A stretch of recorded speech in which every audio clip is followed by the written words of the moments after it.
Anna and Justin were neighbors. They've known each other since they were 6 years old. Justin fell in love with Anna from the very first time he saw her. She's so beautiful. They literally grew up together, but Justin never had the courage to approach her, as Anna had always been taller than him and also a year older than him. It wasn't until the summer of 1972, when Justin turned 13, that he suddenly became taller than her, and finally got the courage to propose. "Do you want to be my girlfriend?" "I thought you would never ask." Those teenage years went by in watching each other from the windows and sneaking out to the backyard in the middle of the night. The young couple were madly in love and couldn't wait to get married as soon as they turned 18. But that's when the obstacles arose, because their parents were against getting married at such a young age. "It doesn't matter what they say, I'm going to marry you. Then let's leave together." After much struggle doing one odd job after the other, Justin saved some money and bought Anna a wedding dress and a perfume as her bridal gift, and they moved out of their parents' home and finally got married. After taking 2 buses and half an hour's walk, 3 hours away from their town, the couple reached an isolated neighborhood where they found a cheap apartment for rent. The apartment building was very old, but the rent was affordable, so they decided to settle on the deal and met the landlord. "Hello, I'm George Downey, the landlord." "I'm Justin Murray, and this is my wife, Anna." The vacant apartment is on the 5th floor. It's a 1-bedroom, 1-bathroom, and kitchen apartment. The rent will be due the 2nd of every month. George walked into the lobby, stopping at a box. "I used to live here, but now I only come once a month to collect the rent from this box. This is where all the tenants drop off the rent in check or cash. Now, shall we see the apartment? Please." Anna and Justin followed the man towards the elevator, but then he suddenly took a pause and walked over to the staircase. The elevator can only be used during the day and no time after sunset. You'll have to travel by stairs. There is a basement in this building, but it's off limits to the tenants. Anna and Jacob passed each other a glance as they began climbing 5 flights of stairs to their apartment. Never keep your doors opened, and always keep your doors locked. The security is not so good here. The apartment was small and dusty. There was some old furniture inside. The couple peeked into the bedroom, where Anna was a bit intrigued seeing scratch marks across the walls. "An elderly woman used to stay here before you. These are her furnitures. If you wish, you may use them. She used to have a pet dog, but that animal ruined my walls and the floors.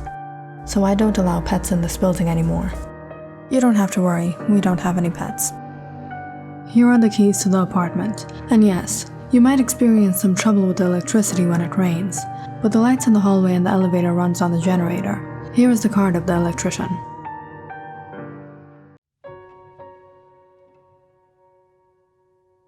As the landlord left, Justin turned to Anna.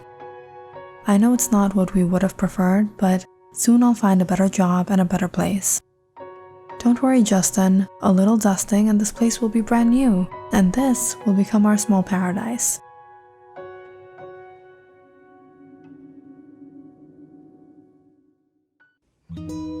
The following morning, Justin went out to bring some groceries, while Anna was to fix the place up. She walked Justin to the staircase to bid him farewell, when she noticed one of the neighbors from the 4th floor watching her from a crack through the door. Anna simply waved at her, but the woman immediately shut her door. When Justin was back, Anna got to work whipping up some pancakes. "Justin, the water pipe is leaking. I think we'll have to call the plumber." "Hold on, let me see what I can do." Luckily, Justin was able to tape down the leak, and the couple managed sealing up all cracks and issues in the apartment. Now, all that was left was to find a job. Moving out so far, Justin couldn't possibly continue his old job. They were running on their savings while searching for a new job, preferably close by. The mystery behind the cattle thief still hasn't been solved in the past 100 years. Farm animals have been going missing and police are still on the lookout. What a strange news. Farm animals going missing? A cattle thief on the loose? They're not so sure if it's a thief or a wild animal. There's a farm nearby searching for a security guard. Maybe I can try there. So later that morning, Justin went out to inquire at the farm, and luckily he was hired. However, he had gotten the night shift from 10 to 6. Justin, you know this isn't a good neighborhood, and you got this night job? This is just temporary, until I find something else. Don't worry about me, just go to sleep and I'll be back before you wake up. The following night, Justin left, assuring Anna he would be fine, though Anna was still quite worried. She woke up early the next morning and decided to make Justin's favorite dish before he would be back. But as she stacked all her containers into the cabinets, she noticed a piece of paper folded on the top shelf, and on top of it, a long sharpened kitchen knife. It was a letter. For the one who will come after me, I'm leaving this note in the kitchen hoping it will fall in the hands of the lady of the house. I'm Elisa Clemens, and I lived in this apartment with my husband for the past 50 years. I know people who will come to live at a place like this don't come by choice, but because they don't have a choice. So I'm leaving this letter wishing well for the person who will build their new life in this apartment where I used to live in happiness. There are some things you need to know. None of the people living in this apartment can be trusted. Don't interact with anyone. The landlord is not a good man, and the old lady living downstairs is his ex-wife. Stay away from her. If you're reading this, the landlord must have already given you a set of rules. Strictly maintain them. They're for your own good. Never keep the door or windows open or unlocked. Don't use the elevator after sunset. And always keep something for your self-defense. And in case you don't have one, I've left behind my knife. This apartment has problems with the electrical connection, and there are many plumbing issues. If you need help, call the electrician. He's not a bad person. He'll help you. And remember, this apartment may be old and broken, but if you're with your loved one and you have happiness in your heart, you're better than the queen of the world, who has discontent in her heart. Anna found the letter a bit odd. She kept it aside to show Justin and cooked his food. But waiting there at the table, the clock ticked past 7, and then 8, and Justin wasn't back. By the time it turned 12, Anna started to get worried and called Justin's workplace.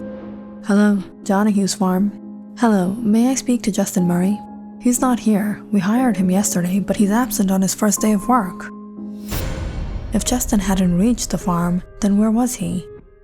She spent the entire afternoon calling friends and family, every person and place she could think of, but Justin was nowhere. It was raining out today, but around 4 p.m., Anna took her umbrella and walked to the police station. Officer, my husband left for work last night. He told me he would be back by 6 a.m., but he still hasn't returned. Miss, you have to wait. We can't file a missing persons report before 48 hours of the disappearance. Despairingly, Anna returned back to the building around 6. As she stepped inside, she looked at the landlady's door. The letter had mentioned to stay away from her, but Anna had a feeling she might have seen something. Maybe she could help. So she knocked on the door. The old woman opened up with a strange smile on her face. Hello, I'm Anna. I recently moved into the apartment on the 5th floor with my husband. Your husband, the handsome young man, right? Anna awkwardly shifted. Have you seen him returning?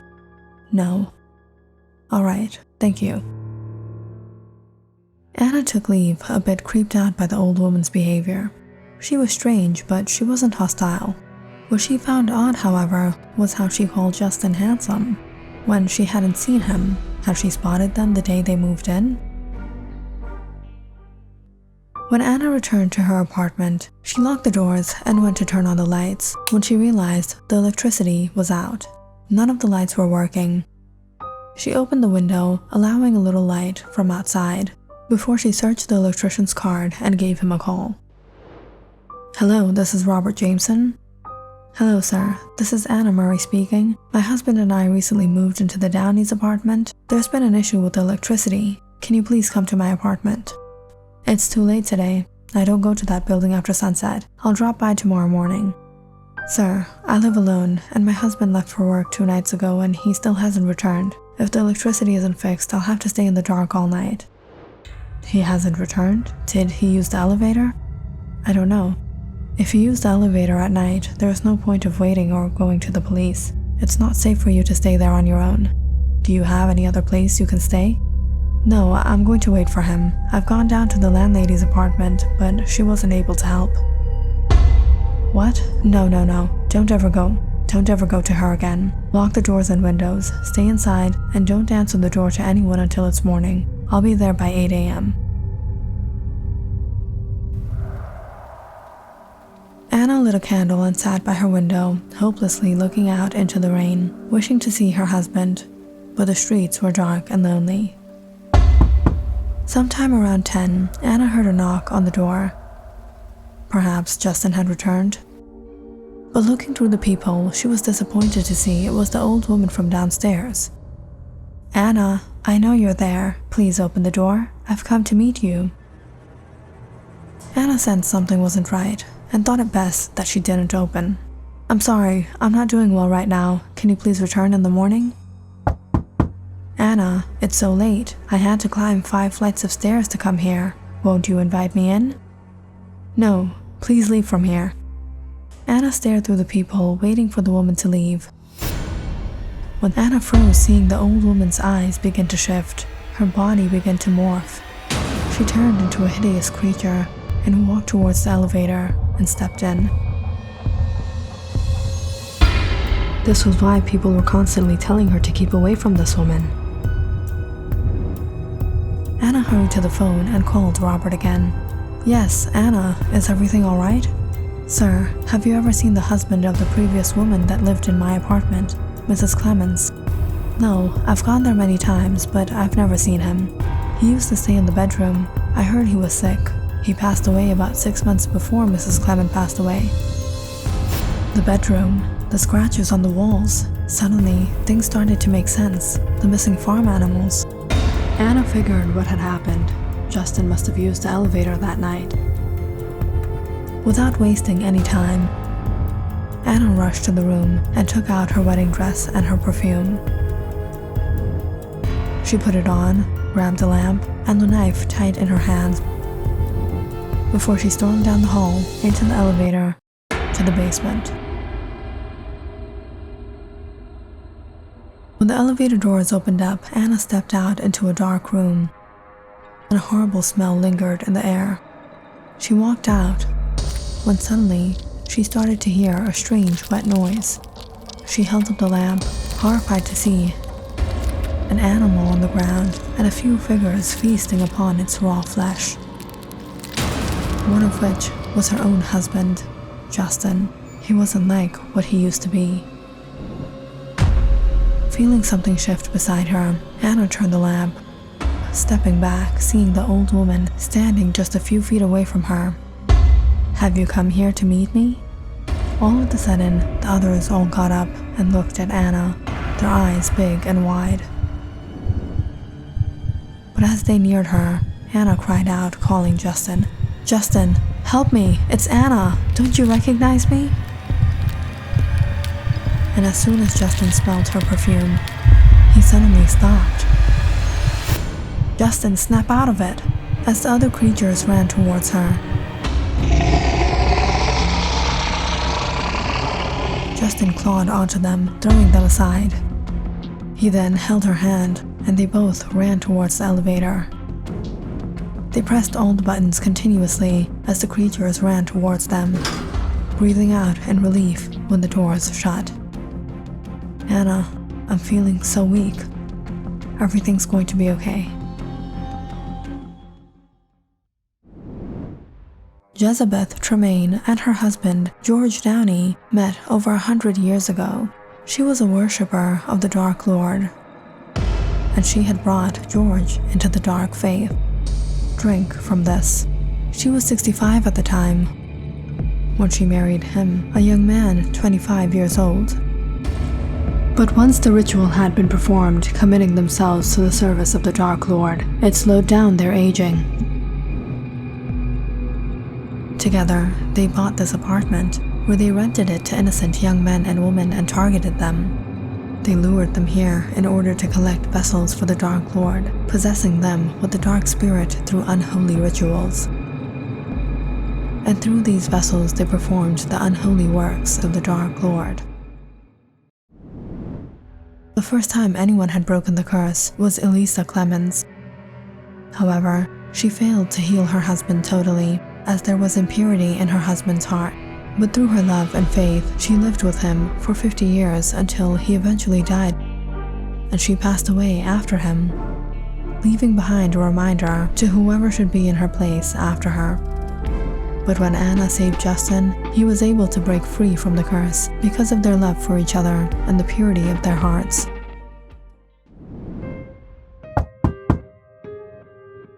Mr. Downey, the rent was due 2 days ago, but I haven't received your payment. Anna smiled as she turned around and went to sit beside her window. She looked out into the pouring rain and hummed softly, while Justin stepped out, staring at Downey. "Your rent is overdue." Justin chuckled as he morphed into his vicious form. "Now that we've become inhabitants of this building, do we still have to pay the rent?"